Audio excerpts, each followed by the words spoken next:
You can't stand being around white people. Live in the hood.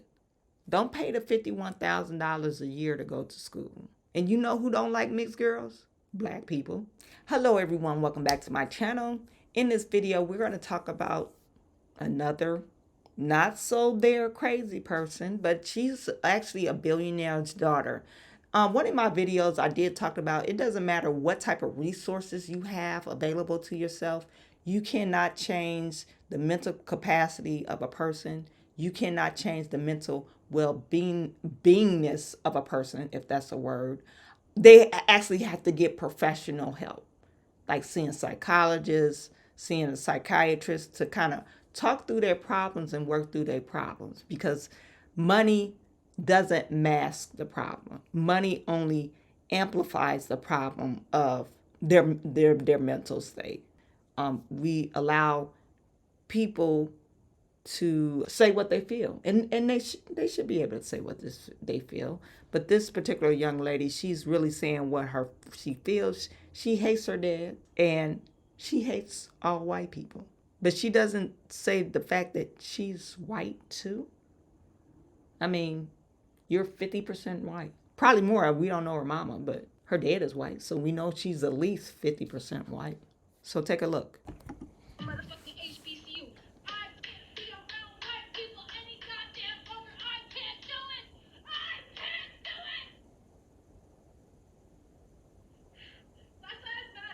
So just in case you didn't catch what she said, she says she needs to go to a MF and HBCU school because she can't be around white people. She can't do it. Then she screams out, Black Lives Matter. Okay. So the insanity of this video is like permeating through the screen. I don't know if this girl is stable. I think she probably needs to be on some type of mental illness watch or some type of medication, because this is not normal. Now, you might be saying, "Oh, Chawanne, she's just expressing herself." No, you don't express yourself. It's okay. This is what's baffling to me. Okay, this is her dad. Her dad is a white guy. Well, he was a white guy. He ended up passing away, I think, in 2022 or 2021, something like that.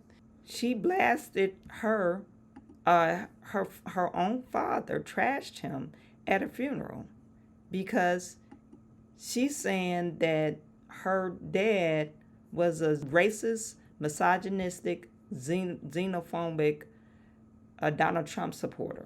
But Dad, please know that while I am grateful and highly aware of all that you've given this family, I still don't miss you. When you died, I felt like there was a hole. I missed something, but it wasn't you. It was the idea of what you could become. I missed being able to hope and wish that one day you'd turn a corner and see the world from my perspective. I missed the idea that one day you might help me fight for the things that matter. I missed my fantasy of you. Because when you died, it solidified the fact that you'll never be what you could have been, but only what you are. And what you are is a racist, misogynistic, xenophobic, Trump-loving, cis-straight white man. That is all you will ever be to me. And Dad, before you tell me to respect the dead, please remember that you disrespected and disregarded the lives and deaths of entire communities of people with your ideology. You told me to never back down, so I won't. You know for a fact that even against you, I'm not afraid to share my peace. You are everything I aspire not to be, and I refuse to stand up here and sing the praises of a man who is the paradigm of white supremacy. Whatever type of views he had, he raised you. And you might not agree with it. So a lot of people don't agree with their parents and their ideology as they branch out in the world. But this is part of you. This is a part of you. And you're saying because he supported Trump, he's a racist. And I don't know, why do people call Trump a racist? And it's something new that since Trump became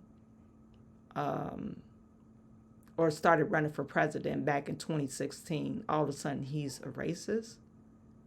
Because Trump, he has plenty of black friends. Matter of fact, him and Oprah was joking about running together.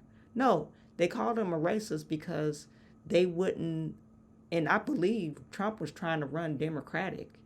And since they didn't sign up for that. They didn't subscribe to that. He decided to run for the Republican Party. He decided to run against Hillary. Actually, him and Hillary Clinton, the Clinton family, are friends. So but they call him a racist. I didn't want to get off on this, the views of Trump, but I find it very interesting how they're calling Trump racist.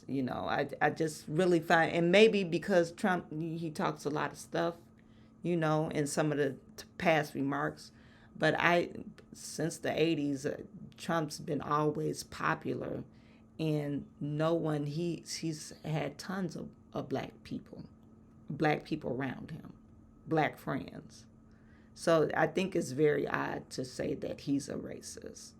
And none of the things that he showed prior to him running for president shows that he's a racist, So it's this narrative that's being pushed by the liberal left to paint him as a racist.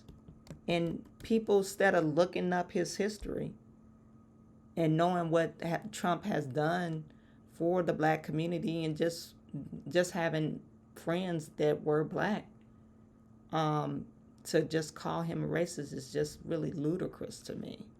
I can't say Trump is probably a classist rather than a racist. I just Googled Trump. They even got racial views of Donald Trump. The history of speech and actions that's been viewed to scholars of public as racist or white supremacy. That's in Wikipedia.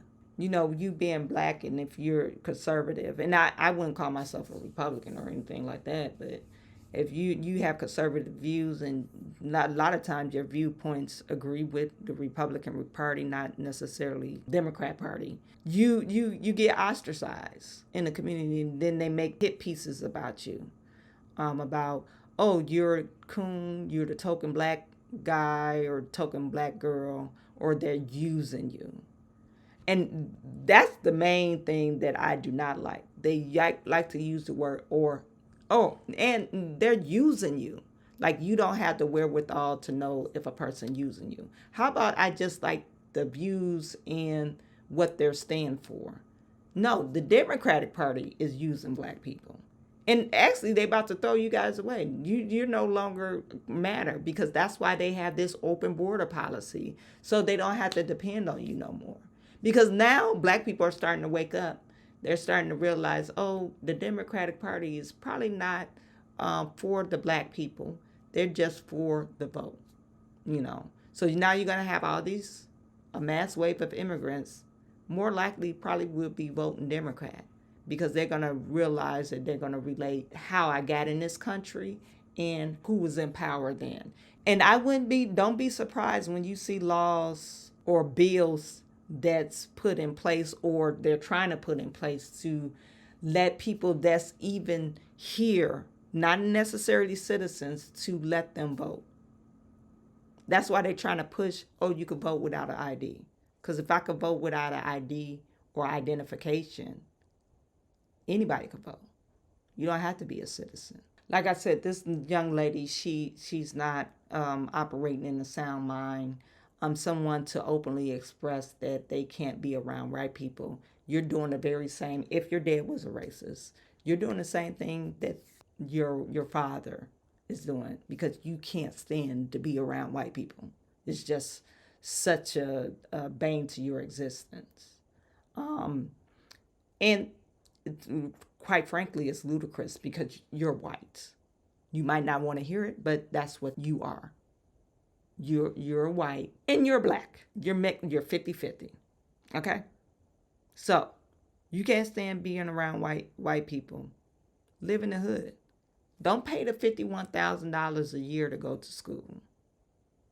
Go live in the hood somewhere. Go to those public schools and express the same things or sentiments that you express. I bet you anything, those black people would not accept you. You know why they wouldn't or they'll probably use you up because you got some money. But you know why they wouldn't accept you? Because you're light skinned. You're a mixed girl. And you know who don't like mixed girls? Black people and white people.